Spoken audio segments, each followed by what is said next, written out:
Content creation sometimes can just feel like the hamster wheel we can never quite get off. I'm hoping to give you that out through today's episode when we talk about no longer reinventing the wheel when it comes to the engagement post wheel. Every time you post on your business page, story, or Facebook group, you should not feel like you always have to reinvent the wheel. Content creation now can be initially exciting, but sometimes it just becomes a chore over time. If you know, you know. But why recreate or figure something else out if what you're already doing is gaining the reaction or response or action from your audience that you were hoping for? Let's turn down the hustle by taking advantage of reoccurring weekly or maybe even monthly staple posts. And let's not fight the algorithm. Appreciate the algorithm for what it is, but give your audience a sense of predictability so they know when to look for specific posts from you. Today, we are going to talk about 3 different types of posts. Let's dive in. You're listening to Turn Down the Hustle, the podcast dedicated to transforming how you run your creative online t-shirt business by working smarter, not harder, so you can spend more time with your why, people, and passions that matter most in your life. So throw on your favorite graphic tee and turn up the heat press, because it's time to turn down the hustle. Here's your host, digital marketer, cold brew lover, t-shirt maker, freckled hype girl, and owner of Sunkissed Virtual Assistant, Amy. The first type of post type is template post. Template post, nearly any business could use. You could really tweak it no matter what you sell. And it's not necessarily directly tied to the person or the company per se. So Queen Bee Graphics and Designs, she is the one that creates all of the graphics used in my content calendars and tea party planners. She generally includes roughly 14 of these type posts in her engagement collections. If you're curious to see what they look like, maybe you haven't owned a collection before, just head over to sunkissva.com/24, and I have put out an example of a few of these posts in my show notes. These posts can range from Mental Health Monday, Traditional Tuesday, Wishlist Wednesday, Throwback Thursday, Flash Sale Friday, Spotlight Saturday, Show It Off Sunday. You start to get the point.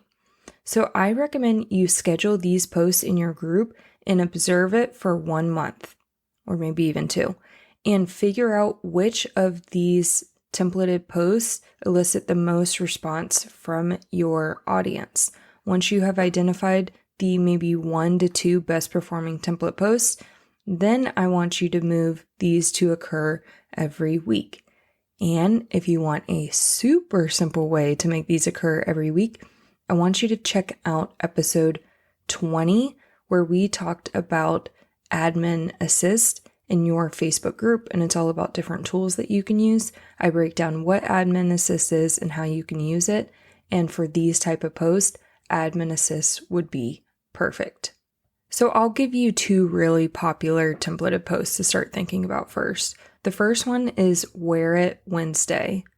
When you post this graphic, ask your followers or group members to share a selfie of themselves or someone else wearing an item from your business. Participants are then entered to win a $5 store credit just for participating.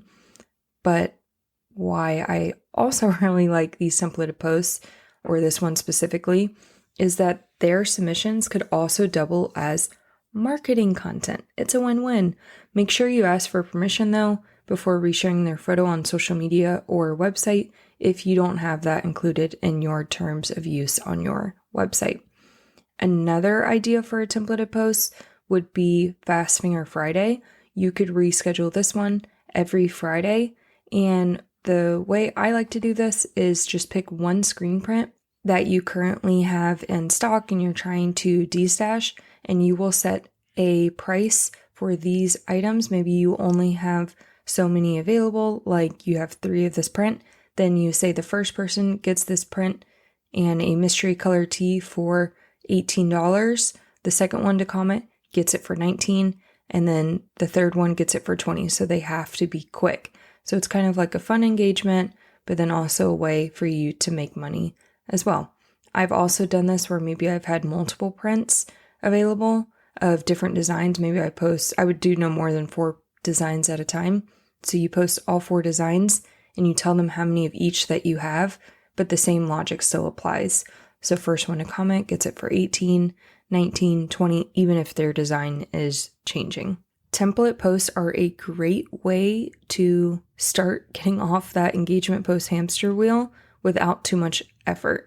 If you need help getting started or you're not sure of kind of where you should lean towards with which template posts to use, then I recommend you just grab a content calendar from me on my website.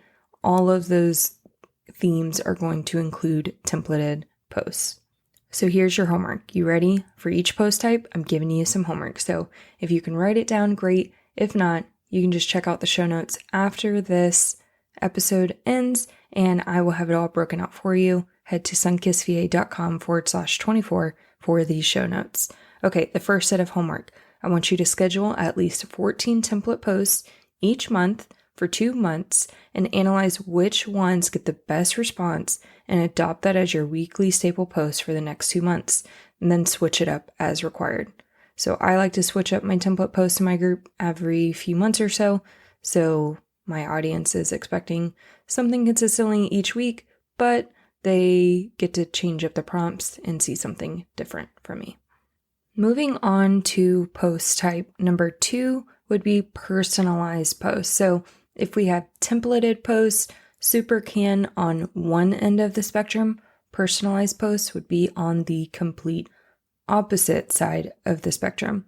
So again, these are not templated, but they do encourage your audience to share more about themselves, and it gets you off that hamster wheel of trying to figure out what should I be posting and always trying to think of new things.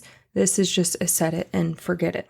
So you could ask them different fun questions like, in September, are you a pumpkin spice fan? Just schedule that, maybe put a GIF with it, or a photo of you with pumpkin spice.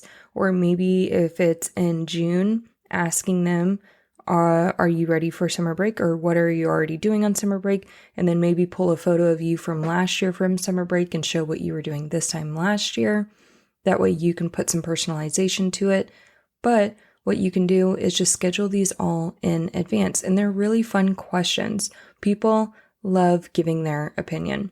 If you're asking their opinion, they're ready to give it. So give them an opportunity to share, and personalized posts are great for this. Just very simple questions, maybe a this or that, just something fun to get them chatting. So your homework is to schedule out 12 monthly personalized posts for the entire year. If your scheduling software does not allow this, at least go ahead and draft out what you are going to schedule and go ahead and set a reminder, maybe in Asana, Google Calendar, put it in your product drop organizer as a reminder of when you need to come back to schedule the rest. If you need examples or ideas of what to schedule each month or what kind of questions to ask, head to sunkissva.com/24 for the show notes, and I have a whole list of questions ready for you. The third type of post type that you can use to get out of that content creation rut is a hybrid post. So it's a mix of a templated post with a personalized post. This post type is typically my go-to. Hybrid posts become a theme post that you repeat weekly and monthly. So it will give you an idea of what to post each week or month, but the ability to batch post hybrid posts well in advance may be limited. So because it's not a templated post, the information you're putting into this hybrid post is going to need to be accurate, real-time information. It's not something you can future predict. So it's going to take some work on the spot to create, but at least you have some sort of guide versus with the personalized posts, kind of truly creating it from scratch. A hybrid post gives you a guide. So I'll give you a couple of examples. So a birthday post. Now, if you're just asking everyone, share your birthday. If you have a birthday this month, that would be a great template post because you could just post that to your group or your page and let people respond. But In my membership group, Product Drop Organizer Club, I like to shout out people with certain birthdays. So I have their birthdays and I create a post that is directly tied to those birthdays for that month so I can recognize them and let them know they have a little gift card in their inbox to celebrate. Another popular hybrid post is top contributor. So while the post itself again is templated, selecting your winner every month, that's where it becomes a hybrid post. Encourage your audience to engage for their chance to win. And maybe if you want to alleviate the same person winning each month and give more people a chance, you can do a drawing and maybe give entries based on monthly orders. So like first place gets 5 entries, second place 4 entries, third place 3 entries, so forth. If you're looking to set up a top contributor program or you don't know where to start and you want way more ideas than what I just gave, then I've already done an episode on this. Check out episode 17, sunkissva.com/17. It's going to be Facebook group tools, top contributor. I talk all about how to build your own top contributor program. Another type of hybrid post, this one was really popular for a while, but then Facebook, of course, as it does, changes the type of post it allows in groups and on pages when it comes to hyperlinking posts, but it was in case you missed it. ICYMI. If you search that on my website, you'll get some more ideas for that, even a template. So every Saturday, I would do a complete wrap up of the week. So those who may have missed what happened in my group or my business, maybe product drops or anything like that, they can easily reference it in one place. I even highlighted popular posts or questions that people had and connect them with those certain posts. So how Facebook has changed is it is no longer allowing, right now at the time of this recording of this episode, hyperlink posts. I taught you how to do that. If you search that on my website, ICYMI, how to build that into a post. But then now also they're not even including links in a lot of the main posts. So if your group is restricting that, this might not work.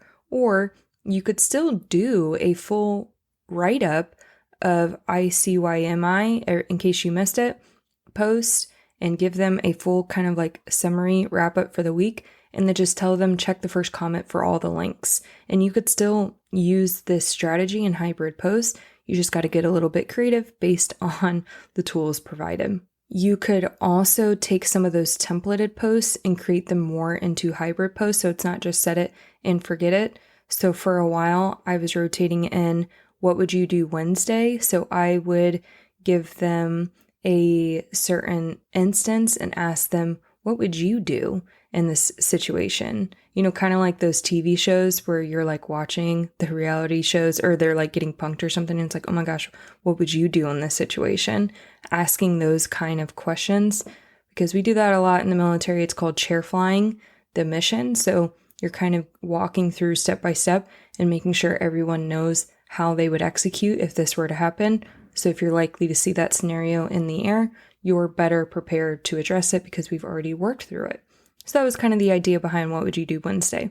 I actually did the similar thing in my retail group. It was would you rather Wednesday, and I would either set up a poll or I could just create a regular post type, but it was like super fun. It's like those middle school questions, like if you just went to the bookstore and bought one of those like fun books where it's like, would you rather lick the bottom of a foot or would you rather eat a spider? Something like that. And my audience really enjoyed it. So much so that a couple weeks, I'm human, where I missed it, I would have members or my customers post to the group like, hey, where's the question today? Like they really had fun with that post. So that's a good idea for a hybrid post.